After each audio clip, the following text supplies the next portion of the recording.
제가 가진 성경은 구약 성경 406면에 있습니다. 룻기서 4장 13절에서 22절입니다.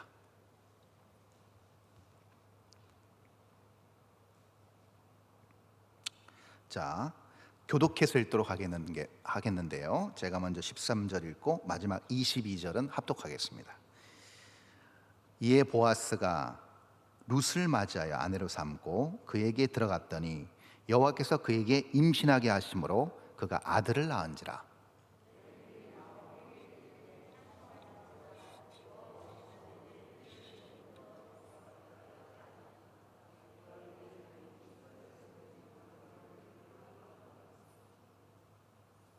이는 내 생명의 회복자이며 내 노년의 봉양자라. 곧 너를 사랑하며 일곱 아들보다 귀한 내 며느리가 낳은 자로다 하니라.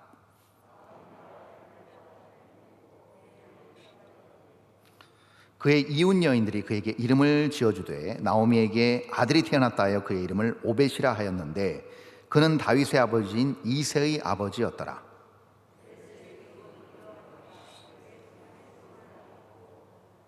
헤스로는 람을 낳았고 람은 암미나답을 낳았고 살몬은 보아스를 낳았고 보아스는 오벳을 낳았고 오벳은 이새를 낳았고 이새는 다윗을 낳았더라. 아멘.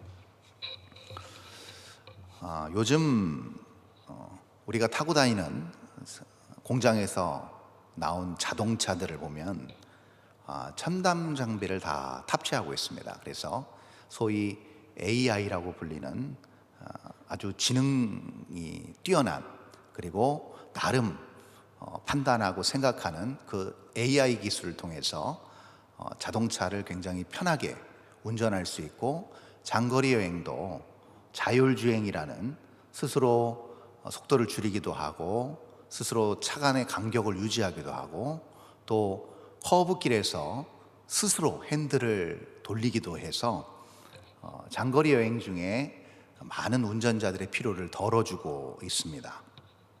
정말 혁신적인 기술이 아닐 수 없습니다. 그런데 이러한 지금 우리가 누리고 있는 이런 현실이 가마득한 상상의 영역으로만 존재했던 시절이 있었습니다. 바야흐로 1980년대 중반의 일입니다. 여기 다 그때 생존에 계셨기 때문에 공감대가 어느 정도 형성되어 있으실 것 같은데요. 여러분 혹시 TV 시리즈물 중에 전격 제트 작전이라고 혹시 아십니까? 말씀과 기도에만 전념하시느라 못 보셨군요. 전격 제트 작전이라고 있습니다. 이 차는 어떤 차인가? 기본적으로 방탄차입니다.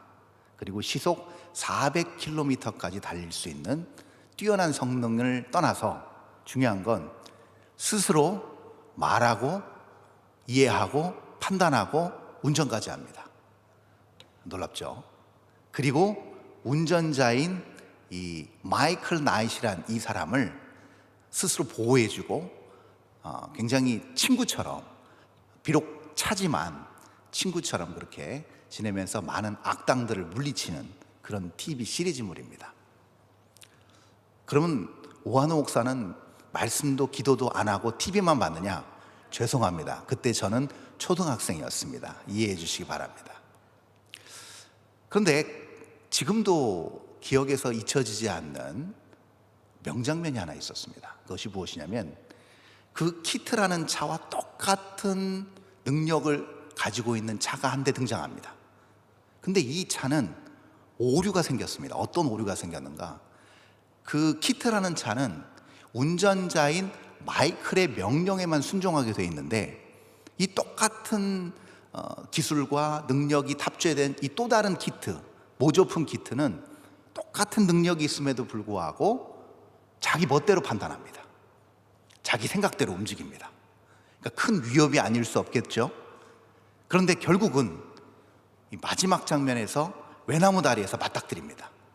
그런데 그 외나무 다리가 왜 외나무 다리냐면 핸들을 잠깐만 틀어도 천길 낭떠러지로 떨어져서 키트라 할지라도 바로 폭발할 수밖에 없는 그런 상황입니다. 그런데 저기 가짜 키트가 있고 진짜 키트가 앉아 있고, 진짜 키트는 마이클이 직접 운전합니다. 고속으로 달리기 시작합니다. 서로 속력을 마음껏 끝까지 내기 시작합니다. 그러면 결국 그렇게 되면 정면 충돌해서 둘 다 박살날 수밖에 없습니다. 왜요? 둘 다 똑같은 그 내구성과 똑같은 기술이 탑재되어 있기 때문에 정면 충돌하면 두 개 다 죽는 겁니다. 근데 이때 명장면이 뭐였냐면, 가짜 키트가 계속 달려오는데 진짜 키트가 운전자인 마이클한테 얘기합니다. 마이클, 계속 가면 죽어.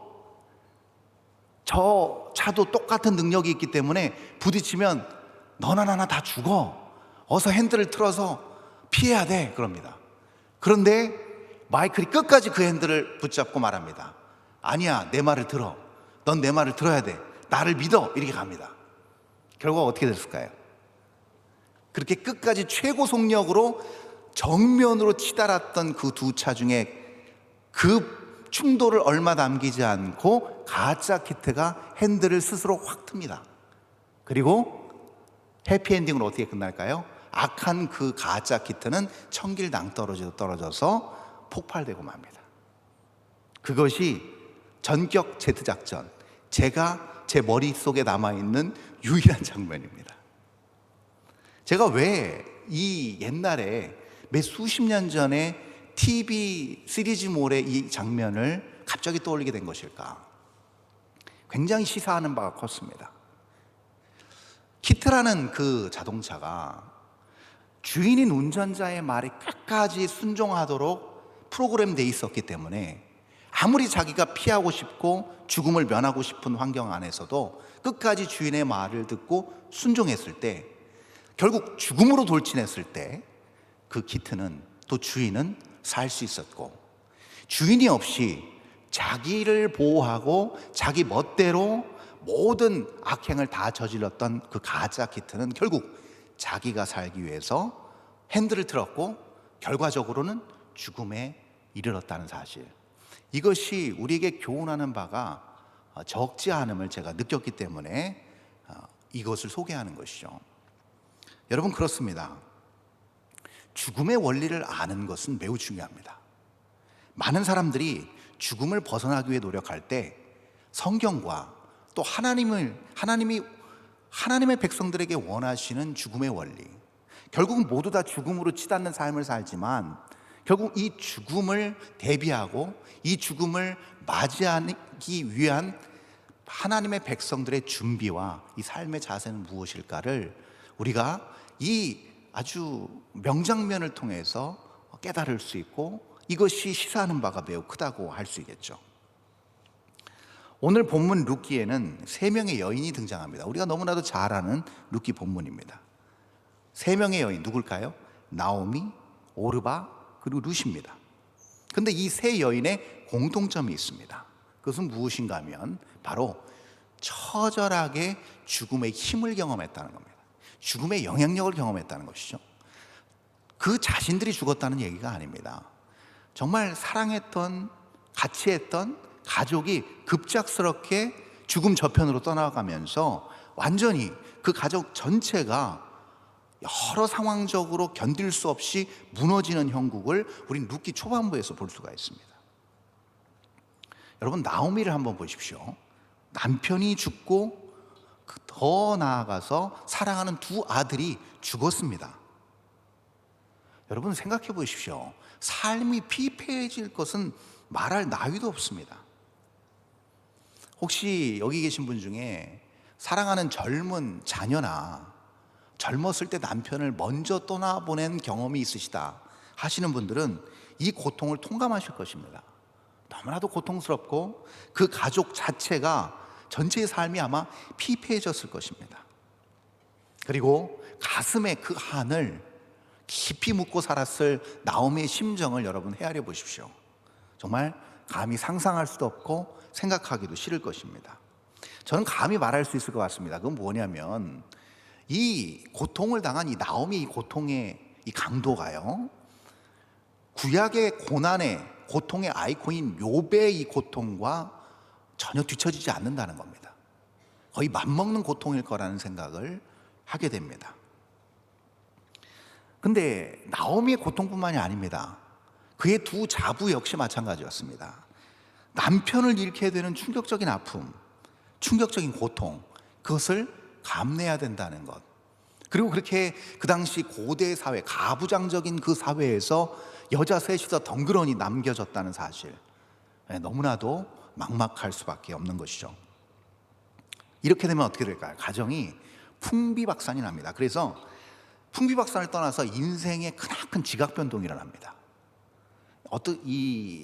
사시다가 어떤 그 예기치 않은, 원치 않았던 큰 질병이라든지 사고라든지 이런 어떤 불행한 일을 당하게 됐을 때 누구나 다 겪는 게 무엇인가 하면 집안 분위기가 달라집니다. 쉽게 말해서 집안 공기가 달라집니다. 웃음이 사라지고요, 한숨이 나오고요, 근심 걱정이 떠나지 않습니다.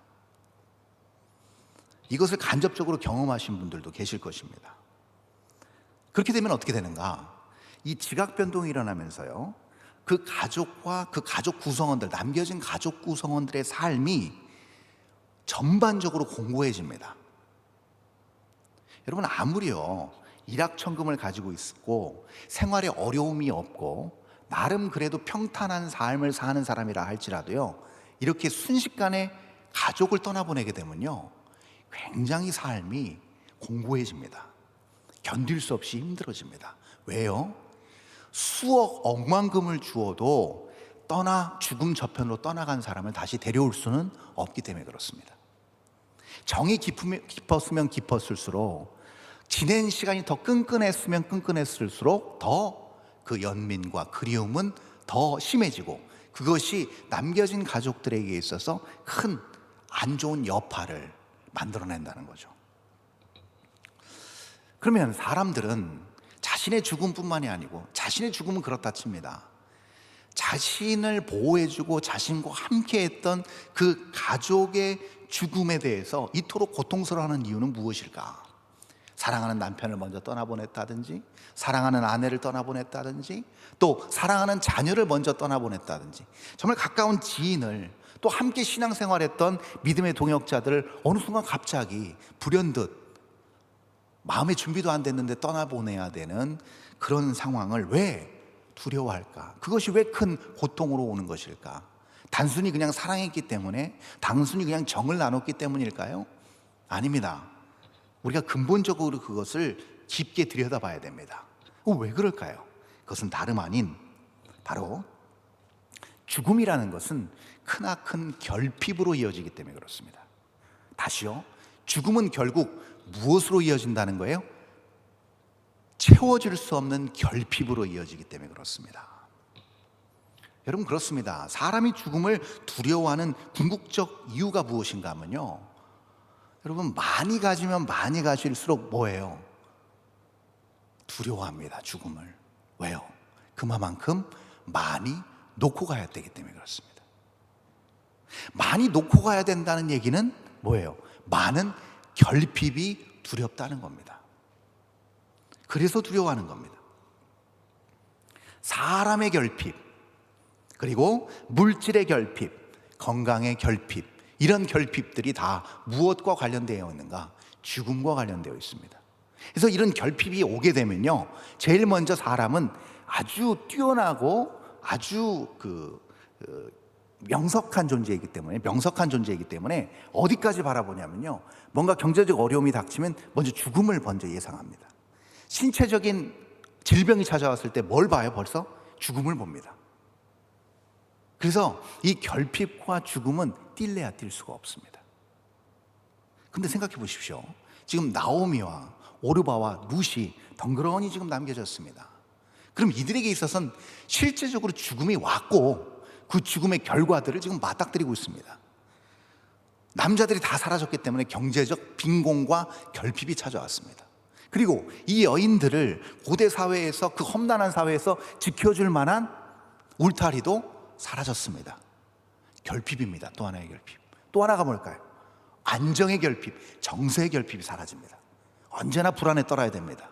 언제 와서 동네에 어떤 불량배들이 와서 어떤 불미스러운 짓을 할지 모릅니다. 무법시대 아니겠습니까? 그런 어떤 정서의 불안에 결핍이 동시다발적으로 찾아왔음을 우리는 예상해 볼 수 있습니다. 여러분, 결국은요, 사람은요, 인생사를 살면서 죽음을 극복하기 위한 노력, 다시 말하면 결핍을 채우기 위한 노력으로 시간을 보냅니다. 그렇지 않겠습니까, 여러분? 정서적인 결핍, 사람들 간의 어떤 더 많은 사람들을 나의 사람으로 만들기 위한 노력, 그것도 결핍에 대한 두려움입니다, 일종의. 그리고 병에 걸리지 않으려는, 내 몸을 건강하게 유지하려는, 건강을 잃지 않으려는 그 건강의 결핍을 피해보려는 노력들이 존재한다는 거죠. 왜요? 사람이 결국 죽음을 맞닥뜨리게 되고요, 이 죽음으로부터 시작된 것이 죄로 인한 결과이기 때문에 그렇습니다. 근데 여러분 보십시오. 아담이 죄를 짓고 나서 하나님께서 아담과 하와를 에덴 동산 바깥으로 쫓아내셨습니다. 그랬을 때 아담 앞에 기다린 게 뭐였습니까? 아주 비옥한 땅이었습니까? 아니요, 그렇지 않았습니다. 비옥한 땅 대신 뭐예요? 가시와 엉겅퀴였습니다. 다시 말해서 결핍의 현장이었습니다. 그 결핍의 현장에서 아담은 무엇을 했어야 돼요? 이마에 땀을 흘려야만 그 결핍을 면할 수 있었습니다. 그러므로 모든 우리의 인생의 모든 여정 가운데서 애쓰고 노력하는 것은 결국 무엇인가? 결핍을 피하고 결핍을 조금이라도 채우고자 하는 몸부림이라고 볼 수가 있을 것입니다. 그러므로 이 궁극적 목적에서 조금이라도 뭔가가 부족해지면 견딜 수 없이 힘들어지는 겁니다. 견딜 수 없이 힘들어지고 속절없이 한숨이 나올 수밖에 없는 것이죠. 반대로 풍성함이 있다, 모든 것이 다 만족스럽다 할 때 웃음꽃이 피는 것은 어쩌면 당연한 것인지도 모르겠습니다. 자, 이것이 성경 바깥에, 믿음 바깥에 있는 사람들의 전형적인 모습입니다. 우리가 일상적으로 보는 많은 인생들의 살아가는 모습이라는 것이죠. 어떻게 보면 처절한 모습일 수도 있겠습니다. 그런데 오늘 본문의 나오미와 룻은 사뭇 다른 모습을 보여줍니다. 그 다른 모습이 무엇인가? 여러분, 남편이 죽고 두 아들이 죽은 뒤에 나오미는 이제 고향으로 가기로 결정합니다. 베들레헴 출신이었습니다. 그래서 다시 짐 짊어지고 이제 고향으로 출발합니다. 그런데 우리가 아는 것처럼 나오미가 두 자부를 다시 가라고 합니다. 너희들 친정으로 돌아가. 나한테는 이제 소망도 없고 기대할 것도 없으니까 어서 친정 다시 가라고 우리는 그렇게 알고 있습니다. 그렇죠? 그러나 성경을 자세히 보시면 처음부터 나오미가 두 자부를 친정으로 가라고 한 게 아닙니다. 처음에는 나오미가 두 자부와 같이 짐 챙겨서 나왔습니다. 모압 땅에서 나와가지고 베들레헴을 향해서 터벅터벅 힘없이 걸어가고 있는 중에 마음이 바뀌었습니다. 여러분, 어떤 마음으로 바뀌었느냐면, 이 두 젊은 며느리들을 나와 함께 있게 할 수 없겠다라는 마음의, 양심의 가책을 느꼈는지도 모르겠습니다. 그래서 나오미가 이렇게 얘기합니다. 이제 가라. 너희들 가라. 내가 나이가 이미 많기 때문에 내가 다시 재혼할 수 있는 가망성은 없다. 그러니 너희들 아직 젊으니까 제가 해라 라고 하면서 놔줍니다. 근데 여러분, 이것이 나오미로서는 큰 결단이 아닐 수 없습니다.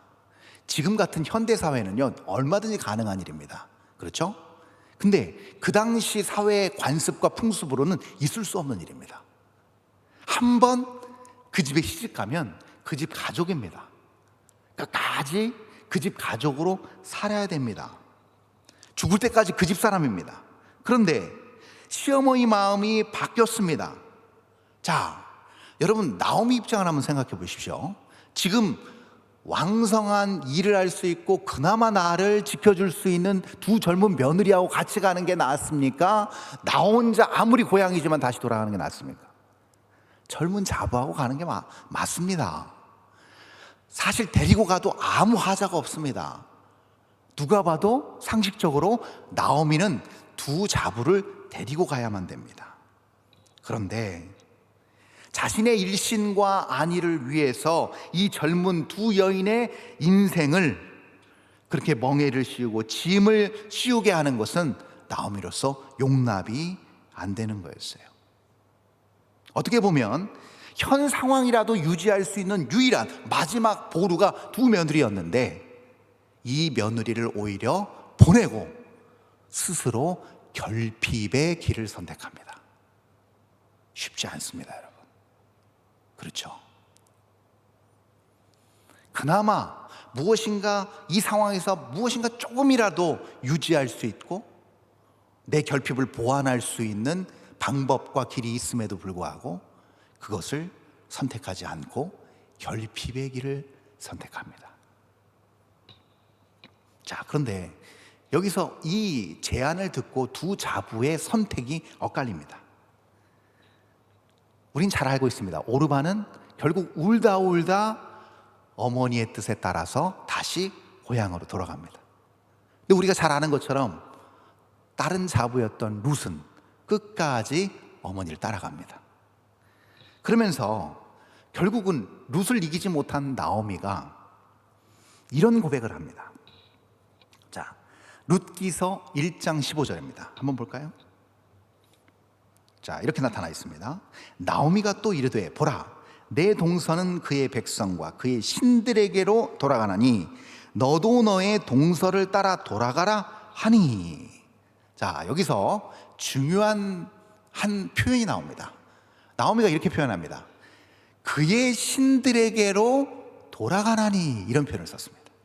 이 신이 어떤 신일까요? 하나님일까요? 아니죠. 우상이죠. 그렇죠? 원래 우상을 섬기던 이방 여인을 데리고 온 거 아니겠습니까? 이방 땅에서 며느리도 맞은 거잖아요. 그러니까 오르바처럼 룻 너도 다시 너희 신들에게로 너의 옛날 신을 섬기는 그 자리로 다시 돌아가라고 얘기한 겁니다. 여러분, 이 신이 어떤 신일까요? 우리가 너무나도 잘 아는 바알과 아세라입니다. 고대 근동 지역에서 가장 절대적인 영향력을 행사했던 그 신 바알과 아세라입니다. 근데 여러분, 바알의 뜻이 뭔지 아십니까? 여러분, 척박한 팔레스타인 환경에서 바알은 절대적인 존재였던 이유가 뭘까요?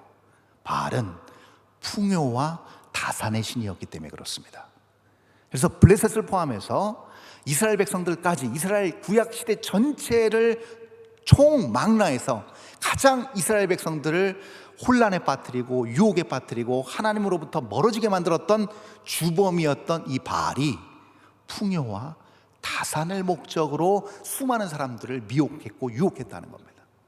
그러니까 이 말은 결국 무슨 말이냐면, 나는 결핍의 길을 택할 건데 너희들 둘은 풍요를 찾아가라는 겁니다.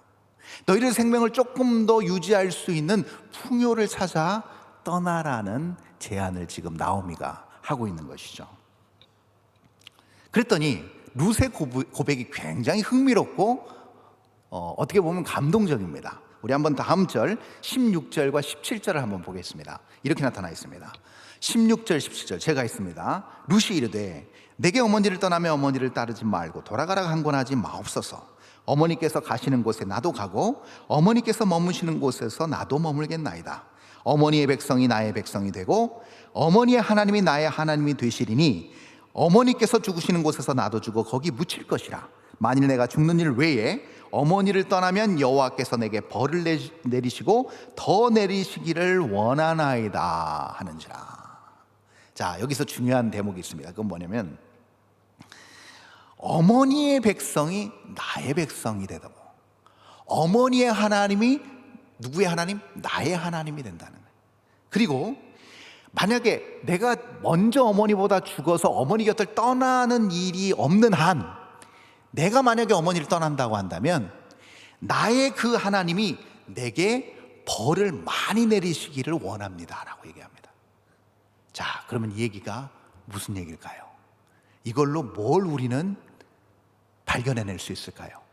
룻이 단순히 시어머니가 믿는 하나님을 관념적으로 막연하게 풍습적으로 따라갔다는 얘기예요? 그 하나님을 인격적으로 만났다는 얘기입니까? 인격적으로 만났다는 겁니다.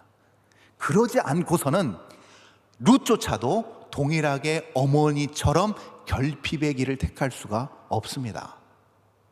제가 아까 설명드렸잖아요. 에덴 동산에서 나온 인간의 죄된 본성은 풍요함을 추구할 수밖에 없다고 그랬죠. 근데 그와는 정반대의 길인 험난하고 협착하고 아무도 가지 않으려는 본능을 거스르는 길로 가는 것은 하나님을 정통으로 만나지 않고서는 불가능한 일입니다. 룻에게 있어서 하나님은 그야말로 그녀의 하나님, 나의 하나님이 되신 겁니다. 그러므로 여러분, 자, 여기서 우리가 미리 어떤 예고편 같은 영상을 하나 그려볼 수 있습니다. 그것은 무엇이냐면요, 이 지금 모든 것을 다 잃은 나오미와 룻이요, 결코 실패한 인생이 아님을 알 수 있습니다. 나오미가 얼마나 미안했겠습니까? 그렇죠? 근데 나오미가 미안할 수 있지만 결코 미안해하지 않아도 되는 이유는 무엇인가? 여러분, 룻이 어떻게 하나님을 만났겠습니까? 룻이 어떻게 이렇게 담대하게 거침없이 결핍의 길을 택하면서 어머니를 따르겠다고 거침없이 고백할 수 있고 결단할 수 있었겠습니까? 바로 나오미와 같이 살면서 나오미의 신앙의 모습을 본 겁니다. 좋을 때는 다 좋습니다. 풍족할 때는 전혀 문제가 되지 않습니다.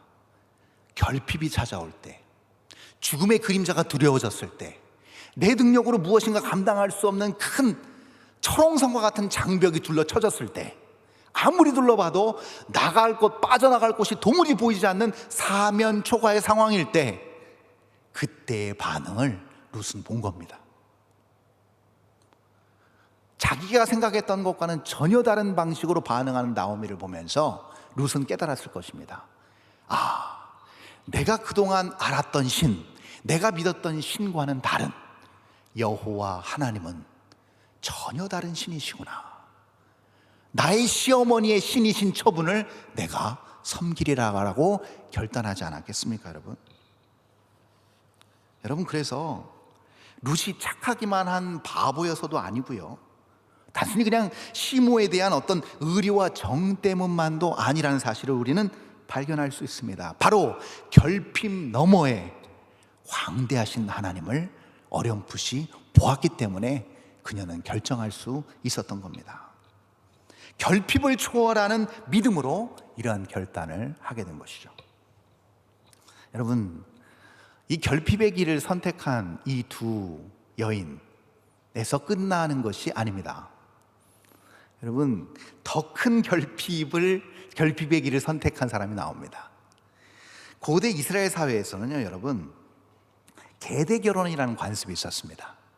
근데 이 계대 결혼은요, 여자에게 굉장히 유리합니다. 왜 그럴까요? 보호자가 생기기 때문입니다. 자, 남편을 사별해서 떠나보냈어요. 여자 홀로 남았어요. 근데 남편이 생깁니다. 근데 이 남편을 의무적으로 만들어낼 수 있습니다. 그게 계대 결혼의 제도의 어떤 유익입니다. 그런데 남자 쪽에서 봤을 때 이 계대 결혼을 당하는 남자에게는요, 책임과 의무만 있습니다. 그리고 권리는 없습니다. 왜 권리가 없냐면요, 자, 그 계대 결혼을 해서 과부를 아내로 맞았을 때 자식을 낳잖아요. 그러면 그 자식은 내 자식이 아닙니다. 죽은 남편의 자식이 됩니다. 그러니까 그 계대를 내가 대신 이어주는 역할을 하는 것이죠. 그러니까 아이 낳아서 양육하고 교육하고 결혼시키고 유산도 줘야 하는데, 그게 내 자식이면 내 마음, 내 본능에서 나오는 거일 텐데, 남의 자식한테 책임은 다 하고 특별히 권리는 남아있는 것은 없는 것이죠. 죽은 자의 자식이 되고 그 사람의 대를 대신 잇는 것이기 때문입니다. 이것이 구유명한 일명 고엘 제도입니다. 고엘 제도 들어보셨을 겁니다. 여러분, 룻기에도 나옵니다. 룻을 위해서도 계대 결혼의 의무가 있는 첫 번째 제일 가까운 근족, 가까운 친족이 먼저 기업을 물어서 계대를 이을 수 있었습니다. 그런데 그 남자가 상황을 알잖아요. 의무만 있잖아요. 부담이 되는 거죠. 그래서 원치 않습니다. 거부합니다.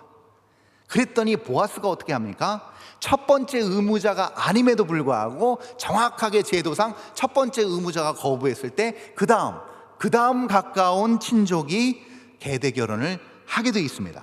그래서 룻을 평생 아내로 맞이하고 남편의 의무를 성실히 다합니다. 자, 여러분, 보아스는요 그 당시 베들레헴의 유지였습니다. 결핍하고는 거리가 먼 사람이었습니다.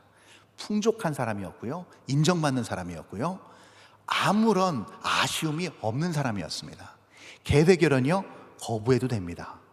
수많은 동네 아낙네들이 그와 결혼하고 싶어서 줄을 설 지경이었습니다. 근데 뭐가 아쉬워서 이스라엘 사람도 아닌 모압 이방 여자의 계대를 잇는다고 자처했겠습니까? 바로 결핍의 길을 선택한 겁니다. 풍요로움을 향한 본능적 욕구를 과감하게 비우고 자발적으로 결핍을 선택한 사람들, 나오미, 룻, 보았습니다. 자, 여러분, 이 풍요로움을 쫓고 안정을 쫓는 이 다른 사람들의 길을 다 뒤로 하고 정반대의 길을 갔던 이 사람들, 이 세 사람의 조합, 그리고 그에 따른 결과물이 오늘 본문 13절 첫 절에 나타나 있습니다. 한번 띄워주실까요? 본문 13절 첫 절입니다. 우리 한번 다 함께 읽습니다. 시작. 이에 보아스가 룻을 맞이하여 아내로 삼고 그에게 들어갔더니 여호와께서 그에게 임신하게 하심으로 그가 아들을 낳은지라. 이렇게 기록되어 있습니다. 아들을 낳았습니다. 즉 다시 말해서 이 결핍의 길을 선택한 이 세 사람이 모여서 가족을 이루었을 때 나타난 결과물이 새 생명의 탄생이었다는 겁니다. 자, 그런데 이 새 생명의 탄생에 대해서 그 다음 15절이 상세하게 설명해 주고 있습니다. 자, 15절 이렇게 기록되어 있습니다. 제가 읽겠습니다. 이는 내 생명의 회복자이며 내 노년의 봉양자라. 곧 너를 사랑하며 7 아들보다 귀한 내 며느리가 낳은 자로다 하니라.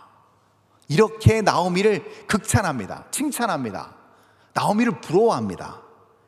나오미라는 기쁨의 이름이 마라라는 쓰디쓴 이름으로 바뀌지 않았겠습니까? 근데 이 생명 하나로, 그리고 보아스라는 사위를 둠으로 그가 어떻게 됩니까? 새로운 국면을 맞이하게 됩니다. 회복의 국면을 맞이하게 됩니다.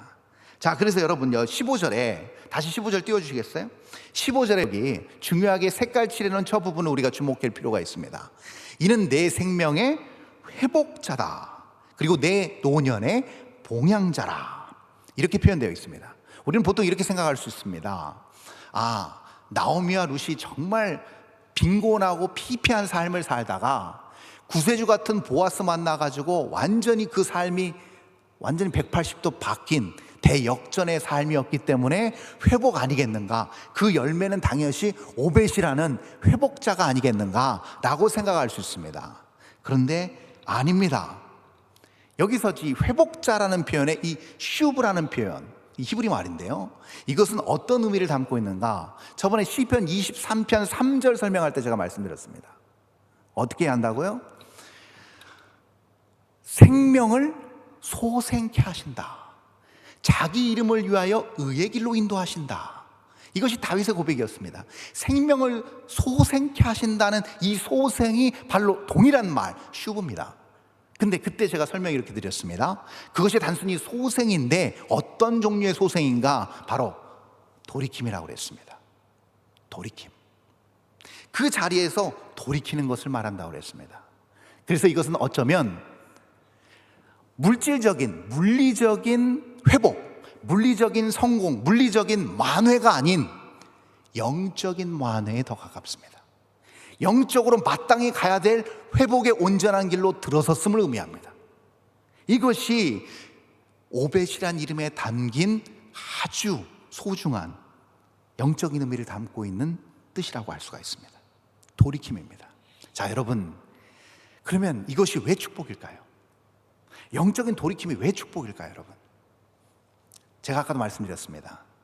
필연적으로 사람이 죄된 본성을 타고 나서 죄악의 끝인 결말인 죽음을 맞이할 수밖에 없는 그런 인생인데, 그런 인생은 아무 소망도 없고 결국은 심판이 기다리고 있을 뿐입니다. 근데 우리가 그 심판에서 면할 수 있는 이유가 무엇이었습니까? 우리 구주 예수 그리스도의 은혜입니다.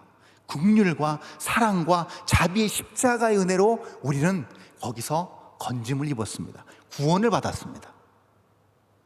그런데 여기서 중요한 사실이 하나 있습니다. 구원을 받은 것까지는 좋은데 구원을 받은 것 다음에 영적인 돌이킴을 얘기하는 것입니다. 영적인 돌이킴. 구원을 받은 하나님의 백성이라고 한다면 그것은 더 이상 죄된 육적인 욕망과 결국은 사망으로 치달을 수밖에 없는 풍요와 안위를 더 이상 추구할 수 없는 삶을 살게 됩니다. 거기서 돌이키게 됩니다. 그래서 여러분, 궁극적으로 우리가 신앙생활하는 이유가 있습니다. 그것은 무엇이냐면 삶의 변화입니다. 오늘날 교회가 가장 강력하고 세상에서 그 어떤 것도 교회를 무너뜨릴 수 없는, 세상이 감당할 수 없는 믿음의 사람들로 모든 거룩한 지체들이 오롯이 굳건하게 서는 궁극적인 자양분이 어떤 것일까? 그것은요, 다른 게 아닌 한 영혼의 변화입니다. 근데 그 변화는 어떻게 일어난다고요? 철저하게 결핍을 향한 눈입니다. 결핍을 향한 치달음입니다. 또 다른 가치의 발견입니다.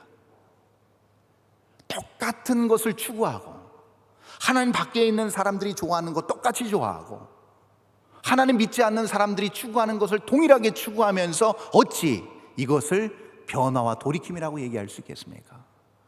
그렇게 얘기할 수 없는 겁니다.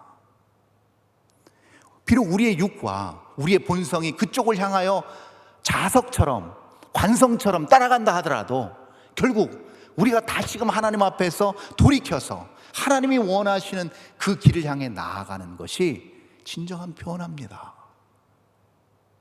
우리 매 일상 가운데서, 사소한 일상 가운데서 그 싸움과 그 선택이 온전히 하나님을 향한 결핍으로 치닫게 될 때 내가 아닌 우리 주변의 수많은 사람들이 우리를 인정해 줄 겁니다. 저 아무개 변했다고, 저 사람이 예전에 저러지 않았는데 변했다고 얘기할 겁니다. 여러분, 그런데요, 그것이 세상을 바꾸고 죽음을 초월할 수 있는 능력이 됩니다. 그것을 룻과 나오미와 보아스가 실천한 겁니다. 그리고 그것을 경험했기에 우리는 오늘 이 밤에 이 자리에 있는 겁니다. 자, 그런 중요한 게 있습니다. 그것은 뭐냐면 두 번째 15절에 내 노년의 봉양자라는 표현을 씁니다. 이 봉양자라는 표현을 통해서 우리가 알 수 있는 게 무엇이냐면 이 봉양자라는 뜻의 원뜻은 공급한다는 뜻이 있습니다. 공급한다. 떨어지지 않도록, 게이지가 떨어지지 않도록 계속 뭔가를 주입시켜 주는 거죠. 영양분을 공급하듯이. 자, 변화됐습니다. 돌이켰습니다. 그리고 그 길을 갈 수 있고 유지할 수 있는 동력이 필요합니다. 그것을 공급해 준다는 겁니다. 은혜가 될 수도 있고 말씀이 될 수도 있고 많은 영적인 공급을 통해서 우리는 그 길을 가게 된다는 거죠. 결국은 변화와 그것을 온전히 유지하는 것이 신앙의 관건이라는 겁니다. 세상 사람들이 다 어떻게 하면 풍요롭게 살까, 어떻게 하면 넉넉하게 살까, 어떻게 하면 조금 더 안락하게 살까를 고민하는 이때에 우리는 무엇을 고민해야 되는가? 그러면 내 삶은 얼마만큼 변화하고 있는가, 그리고 하나님 편으로 내가 변화된 이 상태를 어떻게 내가 충만하게 유지시키며 나아갈 수 있을까를 고민해야 됩니다. 이 삶의 영적인 변화와 유지를 위해서 모든 내 삶의 자원과 지혜와 모든 것들을 다 총동원해야만 됩니다. 이것이 삶의 궁극적인 목적이 되어야 됩니다. 그래야만 죽음을 이깁니다. 그래야만 죽음의 두려움 너머에 하나님의 광대하심과 하나님의 놀라운 지혜와 능력과 자비를 경험할 수 있는 겁니다. 이 경지에 이르러야만 됩니다. 그럴 때 히브리서 11장에 나타난 그 구름같이 허다한 증인들처럼 우리도 그 반열에 서서 우리도 담대하게 증언할 수 있을 것입니다. 근데 여기서요, 한 가지 착각하면 안 되는 것이 있습니다. 오늘 본문을 가지고. 그건 뭐냐면요, 결핍의 상황을 믿음으로 잘 버티면 반드시 풍요로움이 온다는 교훈을 말하고 있다는 것이 아니라는 겁니다. 지금 룻과 나오미는 풍요로움을 경험했습니다. 여러분, 욥도 마찬가지였습니다. 믿음으로 잘 버티니까 나중에 자녀도 뭐 다 배로 받았습니다. 그러니 믿음으로 잘 버텨보십시오. 그러면 하나님 부어주실 것입니다. 이거 얘기하는 거 아닙니다. 그러면 좋죠. 그런데 그것보다도 본질적으로 무엇을 말하고 있는가? 오늘 본문 마지막 18절에서 22절입니다. 우리 한번 보겠습니다. 18절에서 22절. 자, 이렇게 나타나 있습니다. 다 함께 읽습니다. 시작. 베레스의 계보는 이러하니라. 베레스는 헤스론을 낳았고, 헤스론은 람을 낳았고, 람은 암미다담을 낳았고, 암미다담은 나손을 낳았고, 나손은 살몬을 낳았고, 살몬은 보아스를 낳았고, 보아스는 오벳을 낳았고, 오벳은 이새를 낳았고, 이새는 다윗을 낳았더라. 이러고 룻기가 끝납니다. 뭐죠 이거? 왜 갑자기 족보죠? 여러분, 뭘 얘기하고 있는 것일까요? 결핍의 상황에서 갑자기 자손들이 쭉 나오는 이유가 뭘까요? 결핍에서 풍요로 바뀌는 게 중요한 게 아니라는 겁니다. 지금 룻기의 결론은. 뭐가 중요하다는 걸까요? 바로 경건의 DNA를 보여주고 있는 겁니다. 결핍 한복판에서 경건한 하나님의 사람들이 끝까지 믿음으로 살아냈더니 뭐가 결과적으로 나왔다는 거예요? 경건의 DNA를 통한 열매들이 풍성히 맺힘을 룻기는 보여주고 있습니다. 여러분, DNA가 뭡니까? DNA는 유전자입니다. 유전자는 무엇일까요? 흔적입니다. 자, 여러분, 지금 여러분의 생김새와 똑같은 생김새를 가지고 있는 자녀들이 지금 다 생존해 있을 겁니다. 그러면 그 자녀들은 우리가 죽은 이후에도 생존해 있습니다. 그리고 그 자녀가 또 자녀를 낳으면 끝까지 그 자녀는 그 모습 그대로 나의 모습 어딘가를 닮은 채로 살아가고 있을 것입니다. 그것이 바로 흔적, DNA입니다. 유전자인 것이죠. 죽음을 초월한 뚜렷한 나의 흔적, 바로 DNA를 얘기하고 있는 겁니다. 여러분, 근데요, 이 영적인 DNA, 영적인 흔적은요, 결핍 속에서만 발견되는 진리입니다. 풍족한, 다른 사람들이 다 원하는 곳에서는 발견되어지지 않습니다. 여러분, 이 자리에 계신 저와 여러분 중에 혹시 나오미와 룻처럼 사랑의 결핍, 물질의 결핍, 심지어 영적으로도 무엇인가 채워지지 않는 갈급함 가운데서 결핍이 찾아왔습니까? 그렇다면 바로 지금 이 순간이 끊임없이 채워지고 부어지는 하나님의 은혜가 도래하는 최적기임을 꼭 기억하시기 바랍니다. 이것을 추구하시고 누리시고 아름다운 영적 흔적을 대대손손 주님 오시는 그날까지 믿음의 유산으로 남길 수 있는 저와 여러분 될 수 있기를 바랍니다. 우리 다 함께